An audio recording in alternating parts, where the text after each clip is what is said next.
In today's video, I'm going to teach you how to use Monday.com free plan. To get started, sign in to your Monday.com account. Once you're logged in, open the workspace where you want to manage your tasks or projects. This is your main area for organizing work, so it's important to make sure you're in the correct workspace before creating anything new. Next, look to the left sidebar and click the plus button beside your workspace name. This will open the board creation options. In the Create Board window, you can either type a short description of the kind of board you want to make or choose to create the board manually. If you already know exactly how you want it set up, creating it manually gives you more control right away. After that, select the privacy type for your board. You'll usually see options like Main, Private, or Shareable. Main boards are visible to your team in the workspace. Private boards are restricted, and shareable boards are designed for collaboration with people outside your team. Choose the one that fits your needs. Then, click Create Board. If Monday prompts you to name the board, enter a clear and simple title.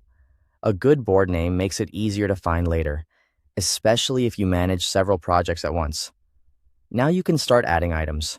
Items are the individual records on your board, such as tasks, projects, leads, or anything else you want to track.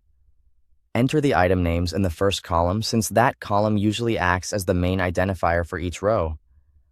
From there, add and customize columns to match the kind of information you need to manage. Common choices include status, people, date, and priority. These columns help turn a basic list into a useful workflow. Use the people column to assign tasks, the date column to set deadlines, and the status column to track progress as work moves forward.